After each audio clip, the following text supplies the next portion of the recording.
আসসালামু আলাইকুম। আজকের ভিডিওটা একটু অন্যরকম।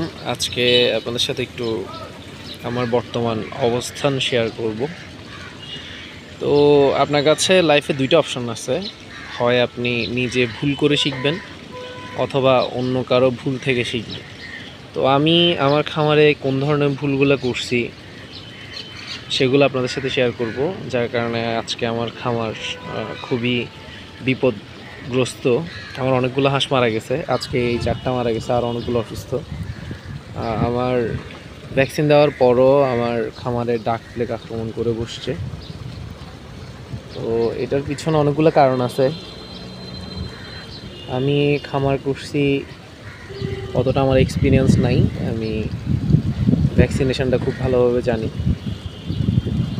আর হচ্ছে আমার সবচেয়ে বড় সংকট যেটা ছিল সেটা হচ্ছে আর্থিক সংকট, আর হাঁসের জন্য পর্যাপ্ত পরিমাণ ঘরের থাকার ব্যবস্থা করতে পারিনি আমি।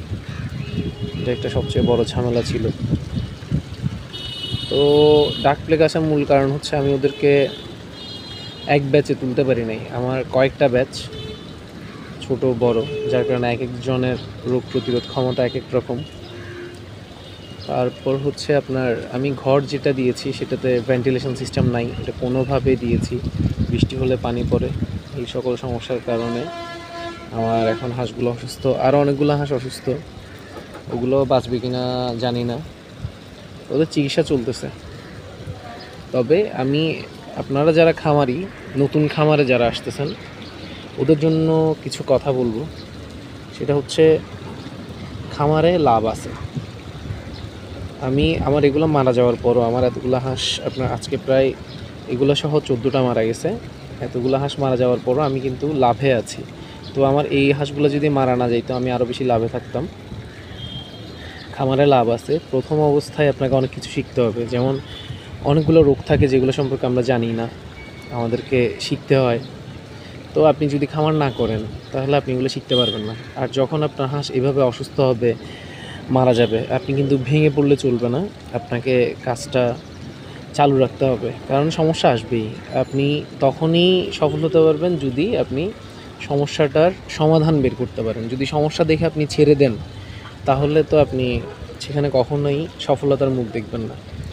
আর যদি আসলেই খামারে লস হইতো তাহলে মনে করেন আমরা যে বাজার থেকে হাঁস মুরগি কিনে খাই, এগুলোও তো কেউ না কেউ পালন করেই বড় করছে, খামার করেই বড় করছে। তো তারা সবাই কি লসে আছে? আর সবার যদি লসই হইতো তাহলে তো কেউ আর খামার করতো না। তাই আমি মনে করি আপনি যদি আপনার একটা ভালো জায়গা থাকে বা করার ইচ্ছা থাকে, তাহলে আপনি আগে ভালো করে শিখেন। আর শেখার জন্য আপনাকে অবশ্যই হাঁস পালতে হবে। হাতে কলমে যতটা শেখা যায়, যতটা সম্ভব শিখতে পারেন। তবে যখন আপনি নিজে হাঁস মুরগি পালবেন তখন সবচেয়ে বেশি শিখতে পারবেন। তো প্রথম অবস্থায় আপনি বেশিটা না পালাই ভালো। আর আমার মতো কোনোভাবে জোড়াতালি দিয়ে ঘর দিয়ে আপনি অবশ্যই হাঁস পালবেন না। হাঁসের ঘরটা সবচেয়ে বেশি প্রয়োজন। ঘরটা প্রথমে রেডি করবেন, এরপর আপনি হাঁস এক ব্যাচে তুলবেন, প্রয়োজনে 10টা হোক 20টা হোক। হ্যাঁ, ভ্যাকসিনেশনটা করবেন। আমি বলবো যে যদি আপনার কাছে একটু টাকা পয়সা থাকে তাহলে আপনি 100 হাঁস দিয়েই শুরু করেন। প্রথমটা আপনি লাভের আশায় করিয়েন না, করবেন সম্পূর্ণ এক্সপেরিমেন্টের জন্য, শেখার জন্য মোট কথা। এরপর আপনি যদি এই 100টা হাঁস থেকে সম্পূর্ণভাবে শিখে যান কীভাবে কী করতে হয়, ইনশাল্লাহ আপনার লাভ হবে। তো আমার এখন যে সমস্যাটা চলতেছে, চিকিৎসা চলতেছে, আমার বড় হাঁসগুলোকেও রোগে ধরে ফেলছিল। মোট কথা আমার খামারে যা হাঁস ছিল মোটামুটি সবগুলোকেই রোগে ধরে ফেলছিল। ওই আপনার রোগ ধরার কারণে অনেকগুলো হাঁস দুর্বল হয়ে গেছে, ডিম পাড়তেছিল, ডিম পাড়া বন্ধ হয়ে গেছে। এরপর আমি আসলে হাল ছাড়ি নাই, সবাইকে ট্রিটমেন্ট দিছি, চিকিৎসা করছি। এখন আমার বড় হাঁসগুলো ভালো আছে। এই সাইজের যেগুলা, এই সাইজের দেখতেছেন, এটা এক ব্যাচ, এটা আরেক ব্যাচ। এখানে আছে আপনার 20টার মতো, ওখান থেকে অনেকগুলোই মারা গেছে। এই যে এখানে 3টা, এগুলো এক ব্যাচের। আর যেগুলো আছে ওগুলোর অসুস্থ। এই ব্যাচের মধ্যে প্রায় 8টা আছে আপনার ঘাড় বাঁকা হয়ে গেছে, তবে ওরা মোটামুটি সুস্থ আছে, বাকিটা আল্লাহ জানেন কী হবে। তবে এইখানে যে 20টা আছে ওগুলো মনে হয় বাঁচবে না। তো আল্লাহ যা করবেন ভালোর জন্যই করবেন, এটা যদি আপনি ধৈর্য ধরে বিশ্বাস করেন আপনার জন্য ভালো কিছু অপেক্ষা করতেছে। তো আমিও এখন আসলে ধৈর্য ধরতেছি, আল্লাহর কাছে বলতেছি আল্লাহ যাতে আমার হাঁসগুলো সুস্থ করে দেয়। আল্লাহ চাইলে আপনার রিজিক যে কোনোভাবেই দিতে পারে। মাঝে মধ্যে আল্লাহ পরীক্ষা নেন আপনি কতটা ধৈর্যশীল। তো আপনি ধৈর্য ধরে যদি এই কাজগুলো করে যান, চিকিৎসা কখনোই হাল ছাড়বেন না, চিকিৎসা পরিচালনা করতেই থাকবেন আর এই হালাল কাজে লেগে থাকবেন। আশা করি ভালো কিছু হবে। আমি আমার আর কিছু হাঁস দেখাই আপনাদেরকে যেগুলো বর্তমানে অসুস্থ। এই যে দেখতে পাচ্ছেন এই হাঁসগুলো আমার খামারের, এগুলা ডিম পাড়া হাঁস, অসুস্থ হয়ে গেছিলো। তো ওদেরকে চিকিৎসা করার ফলে এখন সুস্থ আল্লাহর রহমতে। আশা করি আবার ডিম দেওয়া শুরু করবে। তা আমি যদি হাল ছেড়ে দিতাম, চিকিৎসা না করতাম, তা আমার এই হাঁসগুলো থাকতো না। এইখান থেকেও বড় হাঁসের মধ্যেও 3টা হাঁস মারা গেছে। এখন দেখেন, খামার করলে আপনাকে রোগ আক্রমণ করবেই, তাই বলে আপনি হাল ছেড়ে দিবেন, খামার করবেন না। আমি এই কথাগুলো বলতে চাচ্ছি, যারা নতুন ওরা খুব সহজেই ভেঙে পড়ে, খামার শুরু করার আগে বন্ধ করে দেওয়ার চিন্তাভাবনা করে, কারণ অনেক রোগ আসে। তো যারা আসলেই খামারি, তো যারা নতুন খামারি যেটা বলছিলাম, ওরা খুব সহজেই হাল ছেড়ে দেয়। আমি বলবো যে হাল ছাড়বেন না, চেষ্টা করে যান। যে সকল সমস্যার সমাধান করতে পারবেন না সেগুলা প্রয়োজনে প্রাণী সম্পদ অধিদপ্তরের কোনো অভিজ্ঞ লোকের সাথে পরামর্শ করে নেন। আর যেগুলা জানেন ওগুলা নিজে চিকিৎসা করবেন। সমস্যা হবে, অসুস্থতা আসলে তখন আপনার হাঁস মারা যাবে, মুরগি মারা যাবে, এটা স্বাভাবিক। তবে একটা সময় আপনি যখন বুঝে যাবেন যে হাঁসের কোনো সমস্যা হবে, হ্যাঁ, সেটা আগে থেকেই বুঝতে পারবেন, তখন আপনি সেটার প্রতিকার বের করে ফেলবেন। তখন আর কোনো সমস্যা হবে না।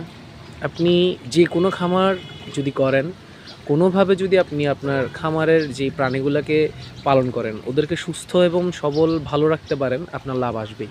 তা আমি আমার আরও এক গ্রুপ হাঁসকে দেখাই যেগুলো বর্তমানে অসুস্থ।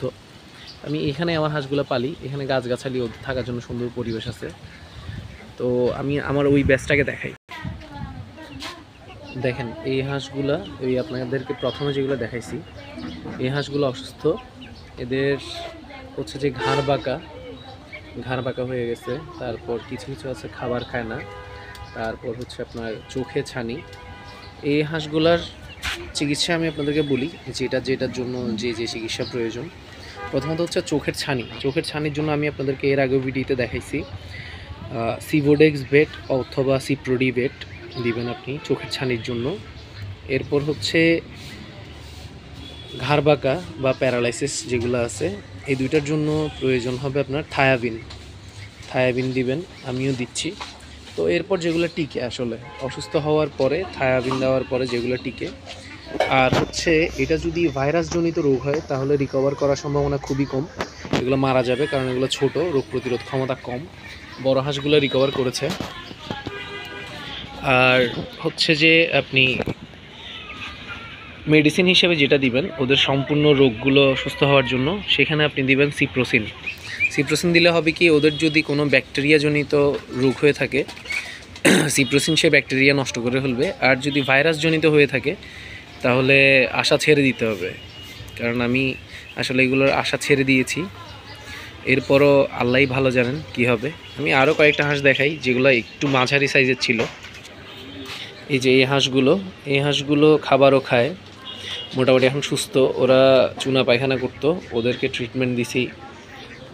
ওদের কফ ছিল, ওদের সর্দিও ছিল, তো ওদেরকে কফ আর সর্দির জন্য দিয়েছিলাম ব্রঙ্কোভেট। আর ওদের পায়খানার জন্য সিপ্রোসিন চালাইছি। আর এখন ঘাড় বাঁকা, ওরা কিন্তু খাবার খায়, ওই দেখেন ঘাড় বাঁকা হয়ে আছে, খাবার খায়। ওদেরকে এখন দিচ্ছি থায়াবিন।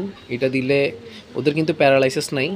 আমার যে হাঁসগুলা প্যারালাইসিস, ঘাড় বাঁকা, চোখ ঝাপসা এবং কফ চলে আসছে একসাথে, এই 4টা জিনিস একসাথে, আমি আবারও বলতেছি, ঘাড় বাঁকা, চোখ ঝাপসা, প্যারালাইসিস আর কফ, এই 4টা জিনিস একসাথে যে হাঁসগুলার আসছে ওগুলো আর বাঁচে নাই। কিন্তু যাদের একটা বা দুইটা সমস্যা হয়েছে, মনে করেন শুধু ঘাড় বাঁকা অথবা চোখ ঝাপসা, ওরা কিন্তু বেঁচে আছে, ওরা আস্তে আস্তে রিকভার করতেছে। তো এই হাঁসগুলোও রিকভার করতেছে, আশা করি এগুলো ভালো হয়ে যাবে। এগুলো একটু বড়, যার কারণে এদের রোগ প্রতিরোধ ক্ষমতা ভালো। আমার সবগুলো হাঁসেরই কিন্তু ভ্যাকসিন করা। তো এদেরকে আমি গতকালকেও একটা ভিডিও করেছিলাম, এরা কিন্তু খাবার খায়। এদের এখন ওষুধ হিসেবে চালাচ্ছি শুধুই থায়াবিন, কারণ এদের ঘাড় বাঁকা। আর কয়েকজনের একটু চোখ ঝাপসা আছে, ওদেরকে ড্রপ দিচ্ছি। বাকিটা আমি আপনাদেরকে আপডেট দিব। আমি চিকিৎসাগুলো আপনাদের সাথে সবসময় শেয়ার করতে থাকবো। যার খামারে সমস্যা আসে তিনিই বলতে পারেন আসলে তার কতটা কষ্ট লাগে। এখন আসলে আমাদেরকে ধৈর্য ধরে এটা মেনে নিতে হবে। প্রত্যেকটা খামারের জন্য এটা কিন্তু একটা দুঃস্বপ্ন যে তার খামারেও রোগ চলে আসে। তো আপনার খামারেও যদি কখনো রোগ আসে, আপনি কখনোই ভেঙে পড়বেন না এবং এই খামার পেশা ছেড়ে দিবেন না। এটা একটা ভালো কাজ, চালিয়ে যান। আমরাও চেষ্টা করব আপনাদেরকে সাহায্য করার, যতটা আমরা নিজেরা জানি, যতটা পারি। তো ধন্যবাদ সবাইকে, আমার জন্য দোয়া করবেন এবং আমি যাতে ধৈর্য ধরে আমার এই খামার পরিচালনা করতে পারি। সবাই ভালো থাকবেন। আসসালামু আলাইকুম। আমি আগামীকাল আবারও আপডেট দিব আমার হাঁসের বর্তমান কী অবস্থা। আমাদের সাথেই থাকবেন আশা করি। ধন্যবাদ।